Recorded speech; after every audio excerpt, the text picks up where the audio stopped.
Welcome back. And earlier we looked at Markov's addition, and then this time we are going to look at anti-Markov's addition. Okay, so anti-Markov's addition. Okay. All right. If you noticed, again, the requirement is it has to be a unsymmetrical alkene, right? So let's draw the same one pentene that we had earlier, 1, 2, 3, 4, and 5, right? 1, 2, 3, 4, 5, one pentene, right? Plus HBr. So if you're not sure which one is Markovnikov's and which one's anti-Markovnikov's, in anti-Markovnikov's you have a third reactant. This is hydrogen peroxide. Okay, and this doesn't work by a complete bond transfer. This works by the free radical mechanisms that we have learned earlier. Okay, so in contrast to, of course, if Markovnikov is adding the halogen to the side with the least hydrogens, anti-Markovnikov's is the halogen gets added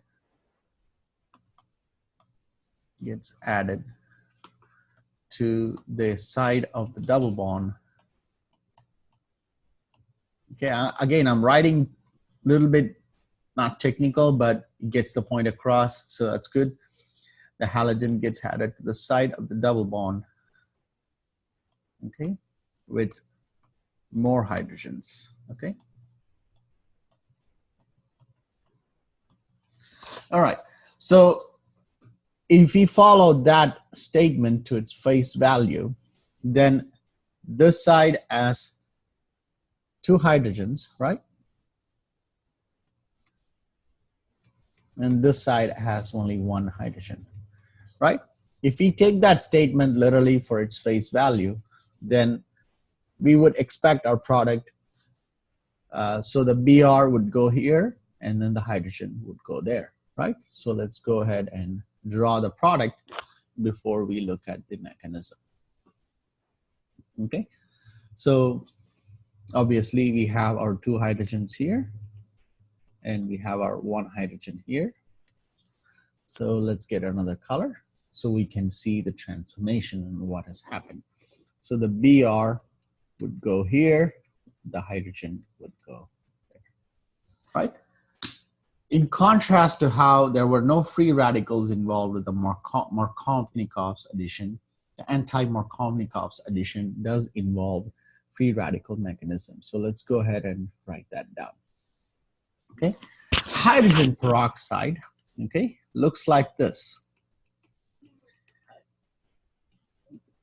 Okay, if you always wondered what hydrogen peroxide looks like, okay, this breaks into, okay, 2 free radicals, okay, so OH dot.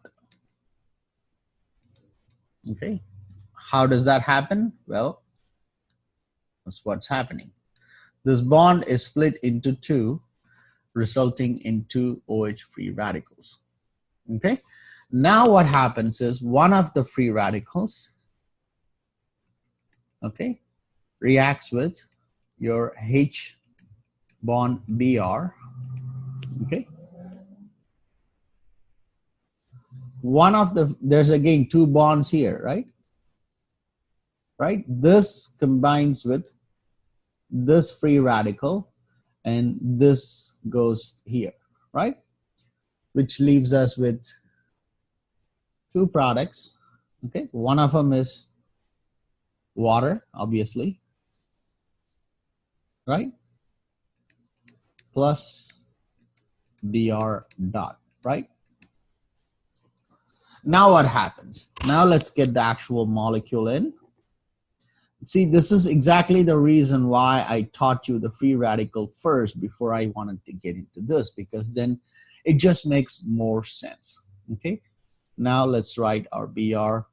I'm putting the dot this way just because it's towards the double bond. It really doesn't matter how you want to do it. but there's 2 electrons here, right? This combines with this, right? And this stays as a free radical on the element itself, right?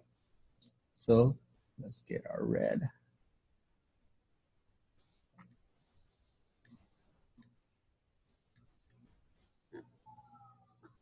So essentially, this is now combined with, you have your Br, right? And then you also have your 2 hydrogens, right? Right. Now you're got a free radical here, right? What happens now? Well, we need our hydrogen, right? So what's going to happen? Can you guess?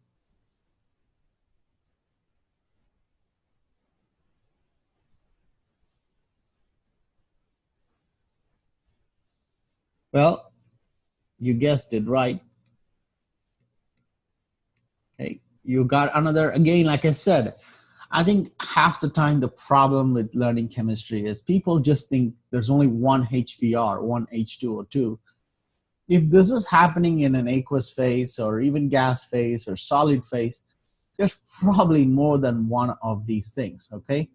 So again, I'm gonna draw this bond has 2 electrons, right? So this combines with this, right? And this goes out, right? That means now we have, I'm gonna draw the actual product above this one because there's not enough space to go below. So that means we have our Br here and the 2 hydrogens that were already there. And this is where the other hydrogen, we already had a hydrogen, and this hydrogen combines here plus Br radical. Now keep in mind, this Br radical can undergo other reactions within, the other free radicals that exist in the medium, and the cycle continues. But this is predominantly the mechanism for how an anti-Markovnikov's reaction works. Okay, this is quite opposite of what, not only it's opposite where the Br and the hydrogens went, but this took more of a free radical route. Whereas when we did the Markovnikov's addition, we did not see that free radical rearrangement, but it's more of like a bond shuffling.